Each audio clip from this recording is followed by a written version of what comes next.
Welcome to Whispering Cabins, where we share cozy horror tales of ghosts, folklore, and forgotten places. So grab a blanket, light a candle, and settle in. The night is waiting. Tonight, we tell the story of the midnight train. Clara loved trains. As a child, she and her father would wait at the platform in their small town just to watch the locomotives thunder past. The glow of the lamps, the rhythm of the tracks, the curious mystery of where each train might be heading, all of it fascinated her. Years later, after her father passed away, Clara still found herself drawn to train stations, particularly the old ones where fewer people went. That's how she found herself one rainy evening at the edge of town, standing before a platform she didn't recall seeing on any map. A wooden sign swayed on rusted hinges, faintly etched with the words, "Midnight Line." She hadn't planned to ride, but when the whistle blew and the train emerged from the mist, she felt the old pull again, nostalgia laced with curiosity. The train was unlike any she'd seen before. Its cars gleamed black and silver, polished as if time itself had never touched them. The windows glowed faintly, yet no passengers peered out. And when the doors opened with a slow sigh, Clara's feet moved forward before her mind had fully decided. Inside, the air was warm, scented faintly of smoke and something sweet, like candied almonds. Velvet seats lined the narrow car, and little brass lamps glowed at every table. It felt welcoming. She sat down, smoothing her coat across her lap. The train lurched, and through the window, the station dissolved into darkness. The conductor appeared shortly after. He was tall, impossibly thin, and very old. So old his skin seemed carved from parchment, every wrinkle an etched memory. His uniform was black, trimmed with dull gold, and his cap bore a tarnished emblem of crossed rails. He carried a brass lantern that gave off a wavering light, though no flame burned within it. "Ticket?" he rasped. Clara blinked. I don't have one." "That's quite all right," the conductor said, his mouth twitching into something like a smile. "Not all passengers do at first." Something about his words unsettled her, though his tone was oddly gentle. She watched him shuffle on, asking no one in particular for tickets, in cars that appeared otherwise empty. When Clara tried to look behind her, down the length of the train, she saw only shadow. Ahead, the corridor seemed to stretch endlessly. Car after car swallowed in a greyish fog. Hours or minutes, she couldn't tell, slipped by.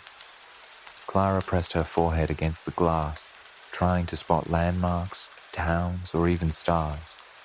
But outside there was only blackness, as though the train rode through nothing at all. She decided she would disembark at the next stop. That decision gave her comfort, a tether of normalcy. Yet when the train slowed, it did not stop at a town. The platform she glimpsed was splintered wood, abandoned, leaning under the weight of ivy. A clock hung crooked on a post, its hands spinning slowly, never settling. The doors did not open. Clara rose, hurried to them, pressed her palms against the glass. "Excuse me," she called. "Conductor?" But the platform drifted away. The conductor appeared at her shoulder, so silently she gasped. "No stops for you," he said, his voice almost kind. Her stomach tightened. "What do you mean?" "Your journey's only begun." Panic stirred, though the train itself remained cozy, almost lulling in its warmth. Clara wandered through several cars, calling out, looking for other passengers. She thought she heard whispers, a laugh, the scrape of a shoe. But when she turned corners, she found only empty seats. Eventually, she returned to her own car. Something new sat upon her table, A tiny toy train, its engine and cars carved from wood, painted black and silver like the one she rode. She picked it up. The wheels turned. Inside the miniature cars were tiny figures, their faces painted with meticulous detail. One, near the front, looked uncannily like her. Her breath caught. She placed it down and turned to the conductor, who was waiting just a few rows away. His lantern glowed brighter now, throwing long shadows across the floor. "What is this?" she demanded, pointing to the toy. The conductor tilted his head, as though considering how best to phrase something delicate. "You see," he said softly, "we are all part of his collection." "Whose?" Clara asked. "The boys." The train groaned as if in answer, and Clara felt her body shiver with a cold that came from nowhere. She tried again to leave. She pounded the doors. She shouted. She begged. But the train kept moving, steady and unyielding, through darkness that had no end. At some point she fell asleep, or thought she did, and dreamed of a child's bedroom. Wooden shelves lined the walls, filled with toys, marbles, soldiers, dolls. At the center was a play train set, tracks circling endlessly around a small village. The train's cars were painted black and silver. Inside them sat tiny figures, unmoving, their painted eyes wide. And there she was, her painted likeness staring back at her from inside the toy car. She woke with a cry. The conductor stood at her side, lantern in hand. His ancient face broke into a wide, cracked smile. "He likes you," he whispered. Clara turned to the window. This time, she did not see darkness. She saw the blurred outline of a giant child's face, peering in with wide, curious eyes. The boy's hand reached down, enormous and pale, to tap the roof of the train, as though testing it. The entire car rattled, knocking Clara back into her seat. Her body felt stiff, wooden, as if joints no longer bent the way they should. She tried to scream, but her voice caught like splinters in her throat. The conductor leaned close.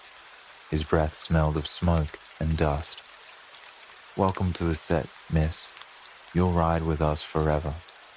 And when the boy returned his attention to his toy train, Clara sat frozen inside, one more painted passenger, her smile carved on, and her eyes forever staring, while the midnight line circled on and on. Thank you for joining us tonight at Whispering Cabins, where we tell cozy horror tales. If you enjoyed The Midnight Train, be sure to subscribe for more eerie stories. Until next time, keep warm, keep the lantern lit, and listen closely. Sometimes the shadows have stories to tell.